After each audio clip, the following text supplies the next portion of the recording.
PlayStation 3 has so many great exclusives, yet a lot of these still in 2025 haven't received a port or remaster. While Sony have been ramping up their efforts of making more classic games from PS1, 2, and PSP available to play on PlayStation 4 and 5, since the PlayStation Plus revamp a couple of years ago, we're still eagerly awaiting PlayStation 3 emulation, an entire library of games stuck with no modern means of being able to play them. Well, you know, aside from cloud streaming. Sony's lack of PS3 support usually boils down to the complexity of the system's architecture, namely its dependency on cell processing, making PS3 emulation tricky. Though it's believed with enough research into the issue, the PlayStation 5 could theoretically emulate the system, but it's entirely dependent on whether or not Sony want to spend the time and resources to make this actually happen. There's been a few rumors over the years suggesting that it is in fact coming, along with Implicit Conversions, the company that Sony contracts for PlayStation 1, 2, and PSP emulation for their modern systems, stating earlier this year that they're dreaming about PlayStation 3 emulation, possibly suggesting that they'd like to take up the challenge of making this possible for at the very least the PlayStation 5. Well, until Sony end up implementing official support, we luckily have a way to be able to play an unofficial remaster of so many of these games. The answer is good old emulation. RPCS3 is one of my favorites next to PCSX2, and it's come a long way since its release all the way back in 2011. There are currently 2,519 games that fall under the playable category, meaning that they can be played from start to finish with adequate performance and no game-breaking bugs, with almost another 1,000 more that fall under the in-game category, which means that they're playable, though you may stumble across some issues. So this basically means that a lot of those fantastic PS3 exclusives can be played at 4K with higher frame rates, usually 60 FPS. Granted, you have a decent enough PC. RPCS3 is pretty CPU intensive, and depending on what game you're trying to emulate, a good GPU is required with decent VRAM. Though most PCs should be able to achieve at least 720 to 1080p at 30 frames per second. So I thought I'd check out most of the notable PS3 exclusives that are stuck without a re-release and remaster them myself, achieving 4K in every case and 60 FPS in some cases, to see these games in a different light and to also display just how well some of the PlayStation 3 library has aged. Remember, while PlayStation 3 emulation has come a long way, it's not to say that it's 100% perfect. Across a lot of games, even if they are deemed as being playable, things like texture glitches, artifacting, physics, or even water sometimes don't appear properly. Some games require patches in order to alleviate some of these issues. You should also always refer to the compatibility page of a specific game before starting to emulate it, as some games require specific settings to be changed in order to function properly. Here are my specs I'm working with in order to achieve this.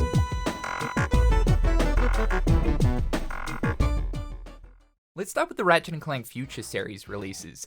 The PlayStation 3 saw a ton of Ratchet and Clank games, 6 games in total, but if we also include the 4 classics that were on PlayStation 2, they also came to the system as well, making a grand total of 10 games playable on PlayStation 3. So the PS3 is basically the home of the bulk of the Ratchet and Clank series, and I find it completely insane that we haven't received any remasters for the Future Series, mainly looking at Tools of Destruction, Quest for Booty, A Crack in Time, and Into the Nexus. Ratchet and Clank is still very much alive, and so it's sort of bizarre that Sony haven't done anything more to make the PlayStation 3 Ratchet games more readily available. And because of Ratchet and Clank's stylized graphics, these games have aged incredibly well. Running at 4K here, they still hold up, even by today's standard. What's cool is, most of the games here actually do run at 60 FPS. It wasn't until the release of Into the Nexus where Insomniac sort of dropped the ball, with it being hard capped to 30 FPS, and the same can also be said for All for One and Full Frontal Assault. But thanks to RPCS3, we can uncap Into the Nexus and get it running at 60 FPS. I do think at some stage though, we will end up seeing a Future Series collection that at least bundles the 4 main games. This is because the story that's told throughout these PlayStation 3 installments are actually important to the ongoing narrative of Ratchet and Clank. The story of Ratchet trying to find the Lombaxes is a narrative that's been unfolding for many years now, and we thought we'd finally get a conclusion in Rift Apart, but we didn't. Though it does seem with the conclusion of Rift Apart, the next installment will finally have Ratchet finding his species. And all of those PlayStation 3 games are important to that ongoing story. Also, A Crack in Time is just straight up one of the best Ratchet and Clank games next to 2 and 3. So many great new fresh ideas were executed in this game that for some reason haven't been re-implemented into any other Ratchet games since. So out of all of the PlayStation 3 games that desperately need a remaster, for me personally, these are my number one. But we should also talk about the Ratchet and Clank classic games. The first 4 PlayStation 2 Ratchet games were re-released on PlayStation 3, with the first 3 being bundled as an HD collections package, and Ratchet Gladiator, or Deadlock depending on your region, was re-released in an HD format on the PlayStation Store. It's crazy to me that Sony have been regularly adding classic games on a monthly basis since 2022, since the revamp of PlayStation Plus and the Classics catalog, but still to this day, at least looking at the first 3 Ratchet and Clank games, they have still not been added, which is completely mind-boggling considering that Insomniac Games are a first-party developer for PlayStation. You would think that these games would be one of the first priorities to add into the Classics catalog. Now it's great that over time we've received all 4 of the Jak and Daxter games, and more recently we received the 3 Sly Cooper games. But isn't it just a little strange that the third mascot, Ratchet and Clank, still haven't received their classic entries? We did end up receiving Size Matters, which was great. I was kind of taking that as a possible indicator that maybe more Ratchet and Clank is coming, but nope, even still by the end of 2025, there are no classic Ratchet games to be seen. And this is such a shame because the classic games are some of the best installments across the entire series, mainly looking at Ratchet 2 and 3. Deadlock is also super fantastic as well, especially looking at the couch co-op. And while the first game is a little bit hard to go back to as it has aged a bit due to mainly not having any strafe, it is still the very starting point of the entire franchise. So while we're not getting a frame rate increase, as the classic Ratchet games have always been 60 FPS even on PlayStation 2, they do look awesome running at 4K. Next is God of War Ascension. This game released towards the end of the PlayStation 3's life cycle, and this fact alone really shows, because this is one of the best looking, if not the best looking PlayStation 3 game. Santa Monica Studio obviously spent a lot of time learning the ins and outs of the PlayStation 3, and all of that experience culminated for this game. And especially to see it now presented at 60 frames per second, 4K, it is gorgeous. It really does look like a PS4 title. And what's interesting is this game came out a few months before the release of PlayStation 4 in November. You kinda would have thought that Sony would have pushed for a PlayStation 4 release of Ascension alongside the launch of the console. Maybe that way we would have got a 60 FPS version of this game, but also for more people to actually talk about it. I tend to find that Ascension is generally the least talked about God of War game, which is a shame because this is technically the very first God of War title in the chronological order of the story. And while it certainly isn't the strongest entry in amongst the entire series, it's still a fantastic game. While I can definitely understand why Sony ended up remastering God of War 3 for PlayStation 4, it is still bizarre that Ascension never got the same treatment. And speaking about God of War, what about all of the classic games? The 2 that released on PlayStation 2 and the other 2 that released on PSP. All of these are hands down fantastic. The entire Greek Saga. And it's the same case as the classic Ratchet and Clank games. Why have these not been re-released by Sony for the Classics catalog on PS4 and PS5? This is another one that is just completely mind-boggling considering the major success of God of War in recent times, still to this day being a prime mascot for the PlayStation IP. And while the newer games jump into a new mythology and takes place at a later portion in Kratos' life, the older games are still very much important to the overarching story. Most people are led to believe that the reason why Sony haven't released any of these games onto the Classics catalog is because they intend to do something a little bit more or extra with these 4 titles. There have been countless rumors over the years suggesting that Sony is working on an almost Blue Point level type remaster remake for these 4 God of War games. I do actually know that Bluepoint were working on a God of War live service multiplayer game, but that did end up getting cancelled. This game would have gone back to the Greek era though, so it's a little bit disappointing, though I think it's ultimately best for the franchise if it just sticks to being a single player experience. Still though, I do hope that Sony at some point do something more with these older God of War titles, as they desperately need to be re-released for easy access on PlayStation 5. Infamous 1 and 2 is also another case where it's like, damn, are you guys just asleep at the wheel? Sucker Punch have since moved on to the Ghost franchise, but Infamous is a large part of the company's history, and the 3 games are simply incredible, with the first 2 still to this day being stuck on PS3. My personal favorite is Infamous 2. For one, I just straight up love Cole, but I also love the location of New Marais, along with the story revolving around the beast and how you can track its distance to you within the pause menu as you progress through the story. It revolves around this constant doom that is looming over Cole, where he's urged to have to try and get as much power as possible by the time the beast arrives. It was a really cool story. Also, Infamous 2 had a DLC known as Festival of Blood, which brought the world of Infamous into the whole realm of like vampires and whatnot, and you could literally become a vampire. I think it's just one of the coolest aspects of Infamous as a whole. So yeah, it's insane that Sony never put out a remaster that bundles the 2 games together with the DLC out on PlayStation 4, because whew, man, this game looks insane at 4K, along with running at 60 frames per second, as Infamous never released at 60 FPS. And these games really do feel so much better at higher frame rates. I remember when the PlayStation 5 update came out for Second Son. Almost a decade on, we could finally experience this game at a locked 60 FPS, and it was simply bliss. Even to this day, the old Infamous games still hold up. Sly also got a brand new shiny installment for the PlayStation 3, and that was Sly 4 Thieves in Time. And just like God of War Ascension, it came out on the cusp of the release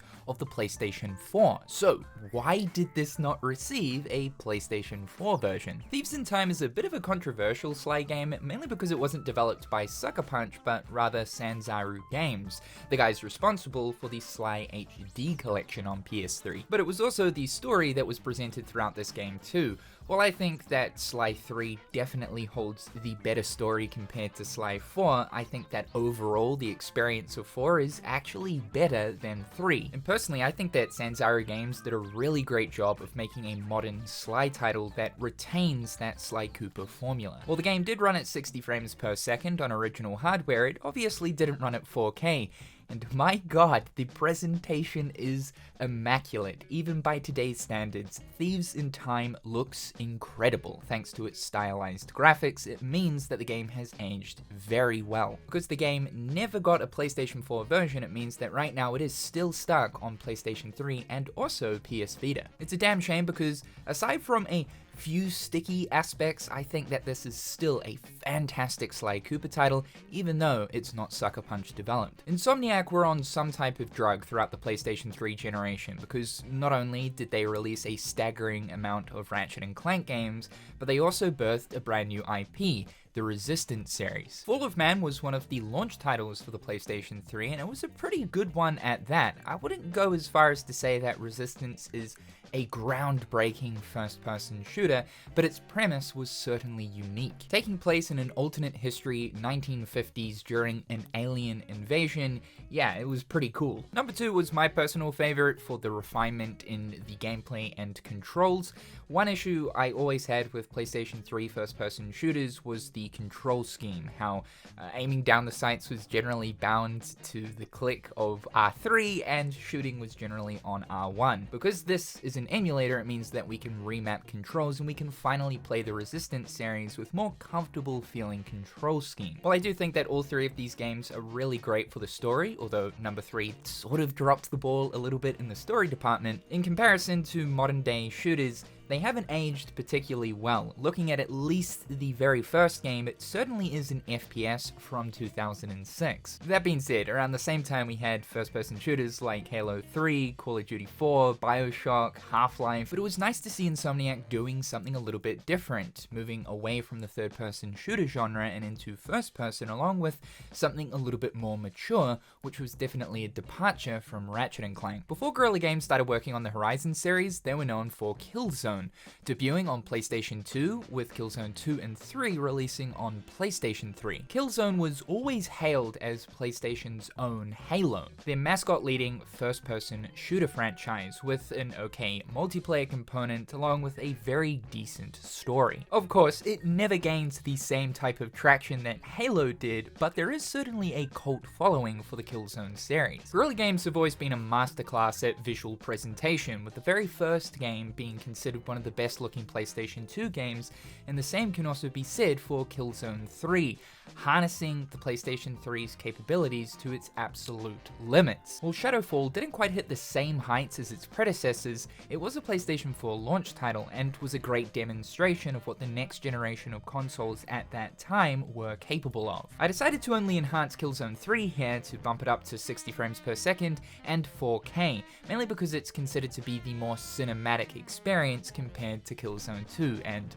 my god, does it still look incredible. Something that I noticed with 3 is the set pieces are awesome. Guerrilla Games did such a good job of making this really convincing foreground of all of this chaos ensuing around you. This is another prime example of why have Sony not remastered the original Killzone trilogy, considering that Guerrilla Games, just like a bunch of these other studios, are now first-party Sony developers. While Ninja Theory are primarily known for the Senua series nowadays, back throughout the PlayStation 3 and Xbox 360 era, they did release a few notable games, like Enslaved Odyssey to the West and the Devil May Cry reboot, along with the PlayStation 3 exclusive Heavenly Sword. Heavenly Sword is quite fondly remembered, as during the time of its release back in 2007, it was dubbed one of the best looking games of all time.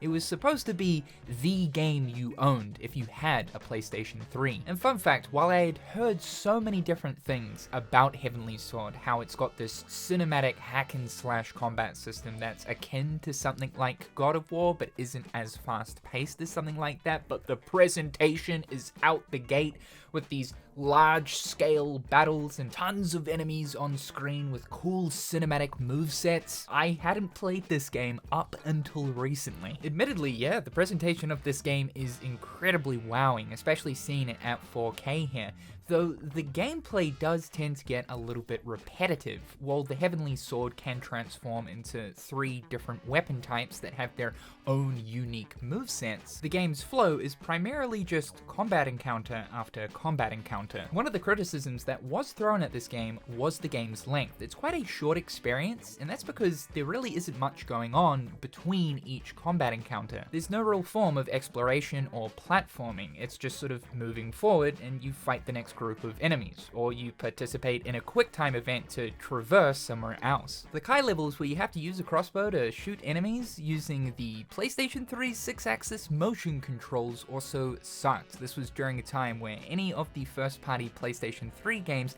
had to incorporate some type of motion control gimmick. While most of these are fine, it's really annoying here in Heavenly Sword. Still though, Heavenly Sword is an important part of the PlayStation 3's early library, and being the second game that Ninja Theory ever released, it's an important part of their history. Next up, we've got Genji Days of the Blade. Now, most people only know this game exists because of the giant enemy crab meme that was born from an E3 presentation of the title. Or maybe you didn't know that meme originates from this game. Just like Resistance, this was a PlayStation 3 launch title. It was actually the very first game to be released by PlayStation's Japan studio at the time, after their rebranding that took place in 2005. Fortunately though, this game was met with some pretty harsh criticism upon release, scoring a total of 55 over on Metacritic, mainly because of its very shallow gameplay. If you're familiar with Capcom's Onimusha, then it's basically the same type of thing here. It makes me think that Sony wanted to dip their toes into a similar type of thing,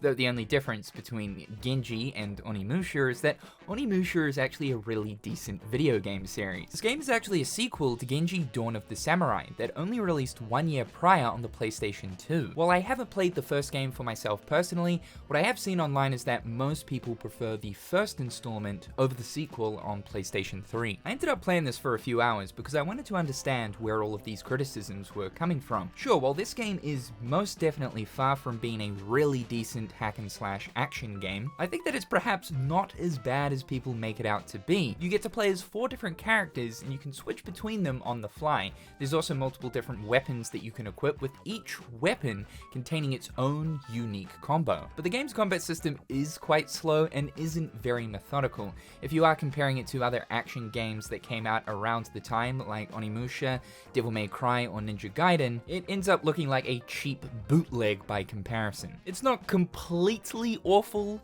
it's more so just incredibly average. The creators of Dark Cloud 1 and 2, which are fantastic games by the way, had a pretty close partnership with Sony across the PlayStation 2 and 3 generation. They ended up releasing a bunch of exclusives, and 2 of these are White Knight Chronicles 1 and 2 for PS3. This game plays like an MMORPG and sort of features a combat system similar to Final Fantasy XII's. While these games could be experienced solo, online was one of the major components, being able to party up with 3 other friends to take on quests, or with it being integrated into the Diorama system, basically a town building mechanic that had returned from Dark Cloud. Reception for this game was a little bit mixed, but there was certainly an audience for it, enough for Level 5 to develop a second game, along with even a third game, Origins, on PSP in 2011. What's pretty crazy too is White Knight Chronicles 2 features the full first game built in and remade with the upgrades that were applied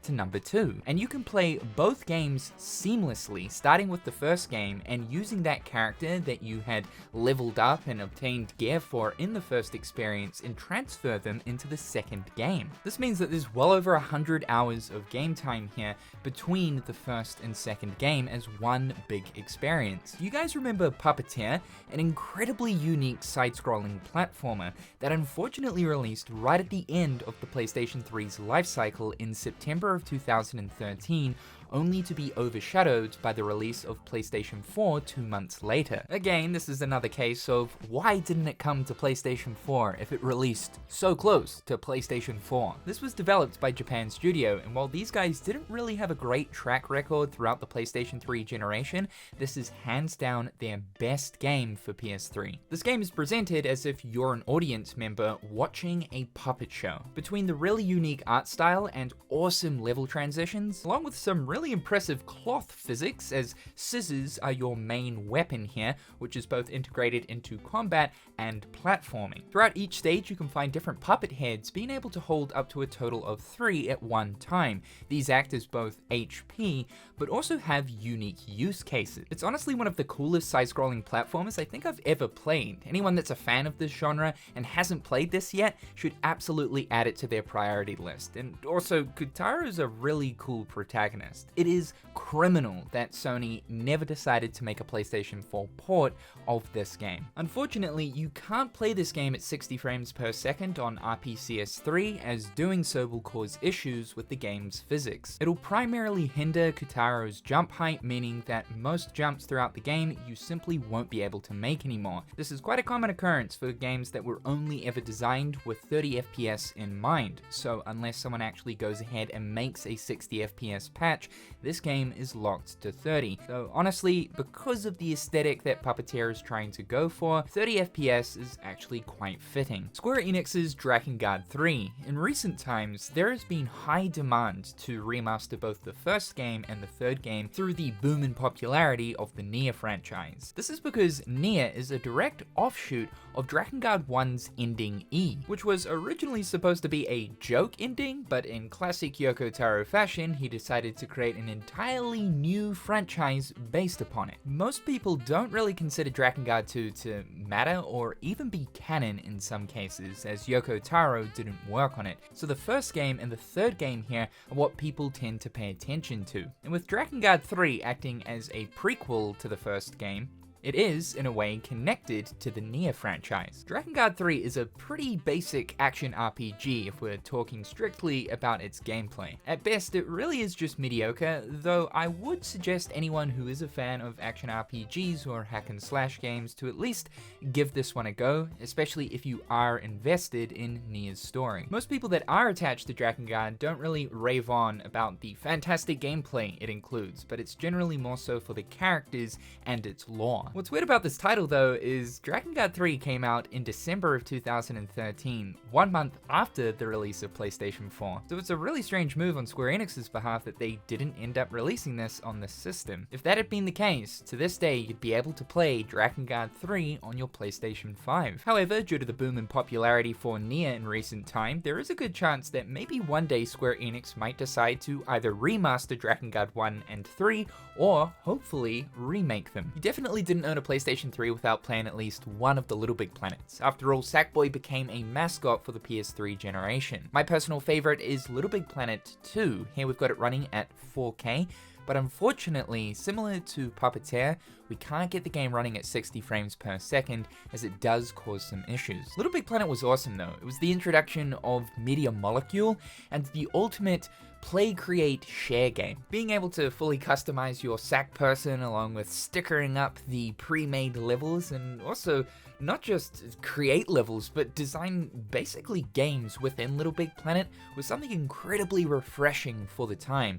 This would also be like the precursor for what Media Molecule like to do. Games that involve creativity, with, I guess, their ultimate vision, Dreams, that released back in 2019, which essentially acts as almost a game engine for PS4 and PS5. Unfortunately, the third game that did release on both PS3 and PS4 wasn't received as well as the first two games, and this could be attributed to the fact that Sumo Digital were responsible for that title and not Media Molecule. Because of this, a lot of people have asked Sony to remaster the first two games so that it can be played on modern PlayStation systems. What's really sad about LittleBigPlanet though is the servers for all three of the games have been shut down between 2021 and 2024, so this whole idea of creating, playing, and sharing really no longer exists for any of the titles. What I've noticed here about LittleBigPlanet is because of its really unique papercraft graphics, it means that the game has aged very well. Still to this day, the game looks incredibly impressive, and bumping this up to 4K allows you to notice a lot more of the smaller details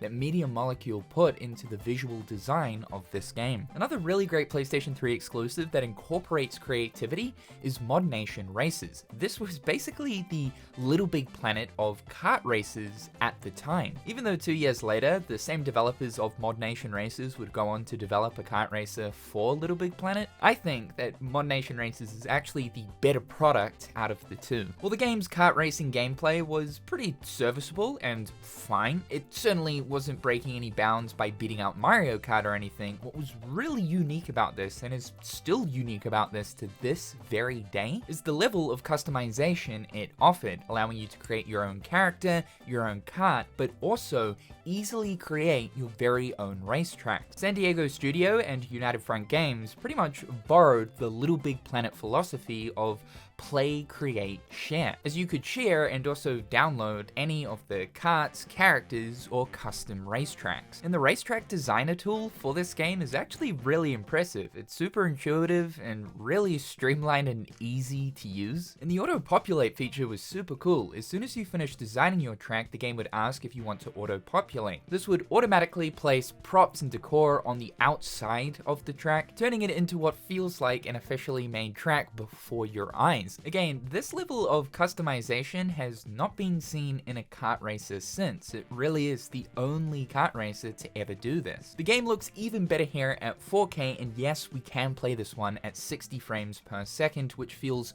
so much better. If you bought a PlayStation 3 at launch, there's a pretty good chance that you ended up playing Motorstorm. This was a launch title for the system, an awesome off-road racer that revolves around physics and also really impressive visuals. I think at the time, Motorstorm was used as a means to demonstrate what the PlayStation 3 was capable of. And honestly, still to this day, especially here with our PCS3, seeing the game at 4K, the game is really impressive for a 2006 title. What's cool is the first Motorstorm game here was only just recently, like recently in 2025, improved so that it has better performance on our PS3. The Motorstorm games for a long time have infamously been very hard to emulate as they are incredibly taxing, especially on GPUs. Unfortunately, these improvements are only apparent here in the first Motorstorm game. I believe that the best one is Apocalypse, with how over the top and insane the set pieces are while you're racing through the tracks, but emulating that game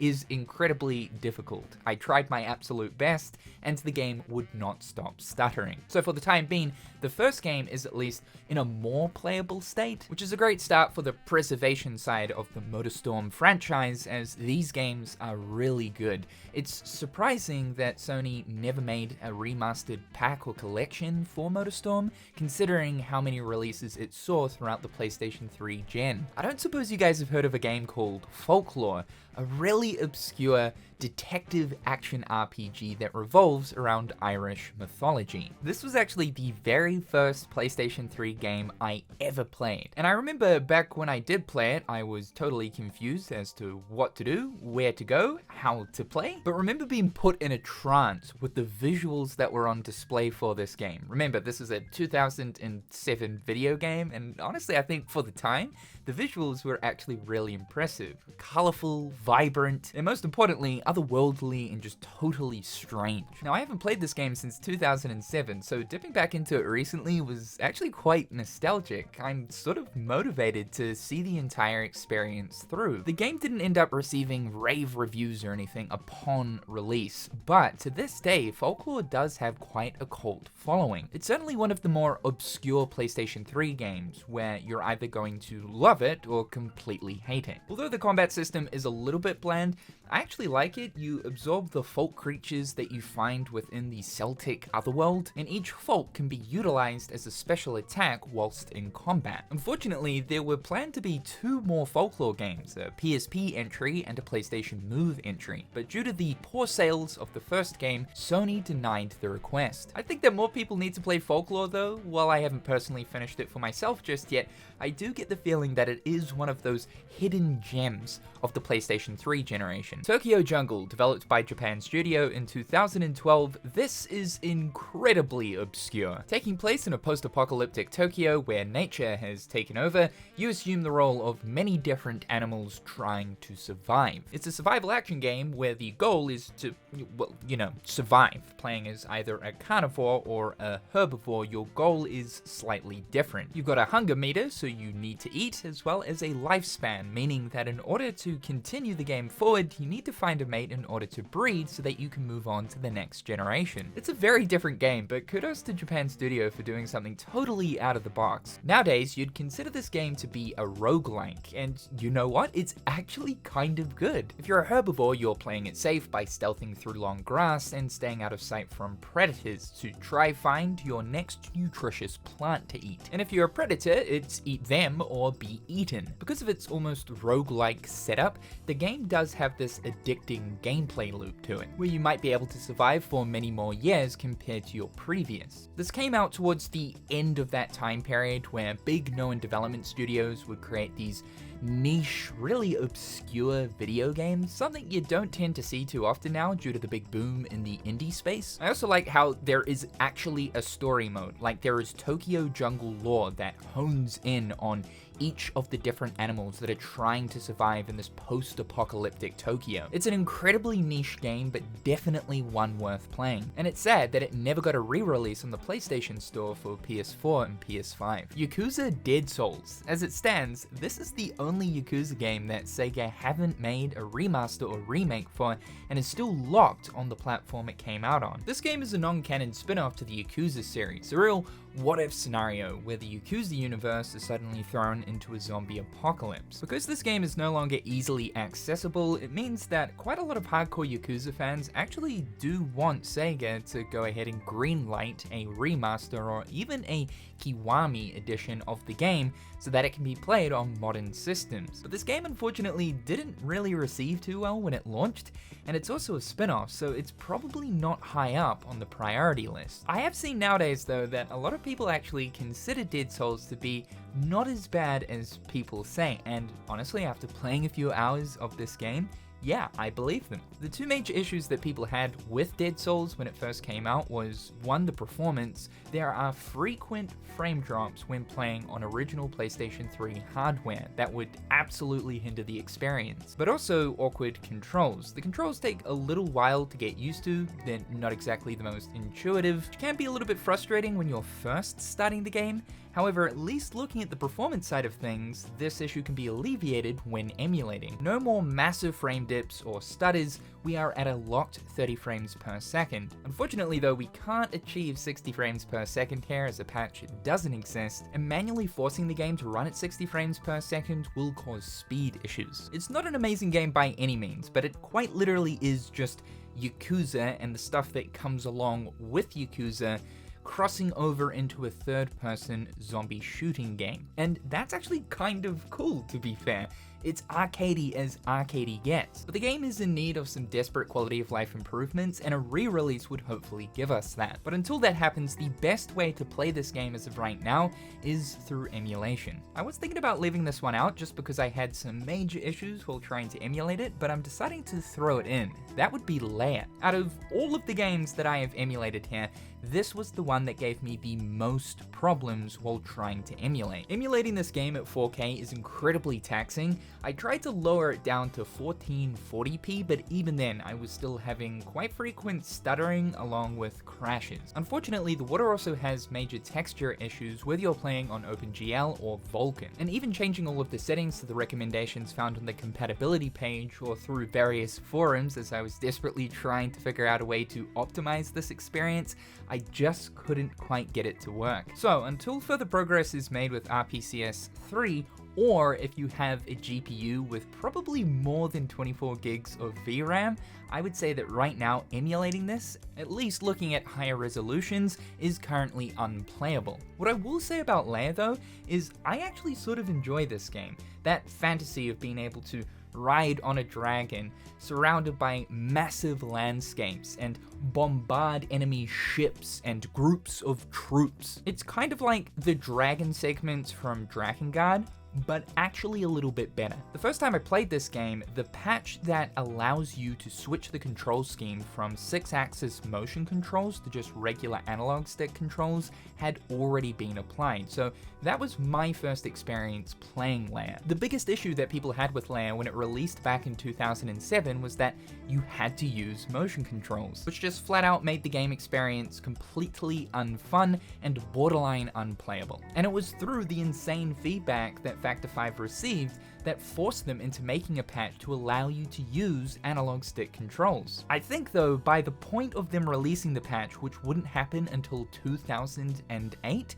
it was too late. Word about this game had already become widespread and most people had just moved on to the next thing. With a few improvements made, I think people would end up changing their mind about this game though. A re-release for Lair would benefit this game hugely. The last game I want to mention on this list here is Demon's Souls. For the longest time, this was bound to PlayStation 3, up until 2020 with the release of PS5, where Bluepoint had completely remade the game. So yeah, Demon's Souls is a special case here, as there is a modern way to play the game. However, as it goes, you'll always have a group of people that will say that the original experience is in fact the definitive experience. And while Bluepoint did a pretty good job of replicating basically everything from the original Demon's Souls, obviously the biggest change here is in the visuals department. The reason why I'm including this game, and why I think it's important for the original Demon's Souls to be available on something like the PlayStation Store, and to hopefully one day get a PC version release, is because one of the most important aspects, at least for me when it comes to From Software games, is the world and the atmosphere of their titles. Some of the absolute best in gaming. And the one gripe that I see people always talking about when comparing the remake to the original version is the vibe is massively different between the two. And after finally experiencing the original very recently, I completely agree. The original here has such a melancholic, drab, gloomy aesthetic, in the best way possible. Now, don't get me wrong, Bluepoint's PlayStation 5 remake is simply fantastic. I still think it's one of the best looking games on the system. But I think it's always nice allowing consumers to choose between what version they want to play. Do you want to play a modern version, or do you want to play the original depiction? A lot of people would have played this game for the very first time in 2020 when picking up their PlayStation 5, as there weren't a lot of games there at launch. This was one of the only options. But I really do urge those people that played Demon's Souls to play the OG if you enjoyed the remake, because the atmosphere here is that much different. Now, I don't think that Sony will ever make the original available on the PlayStation Store, because they would rather people play the modern version and pay full price. But the best way to be able to experience this, especially if you want to play at 60 frames per second and at 4K, is through emulation. It looks gorgeous here. So those are most of the PlayStation 3 exclusives, at least the notable ones that are still bound to the PlayStation 3 to this day. There are, of course, a few others out there like Siren Blood Curse, Trinity Souls of Zil-Ol, Haze? Do you guys remember the Halo killer Haze? To be fair, I don't think those are worth talking about. So out of this large catalog, which games would you like to see receive a re-release or remaster? Let me know in the comment section down below. Thank you guys so much for tuning into today's video. Be sure to slippity slap that like button as it helps me out a ton. Subscribe to the channel if you haven't already. A big thank you to my wonderful patrons and YouTube members. I hope you're all having a fantastic day, and we'll talk again real soon.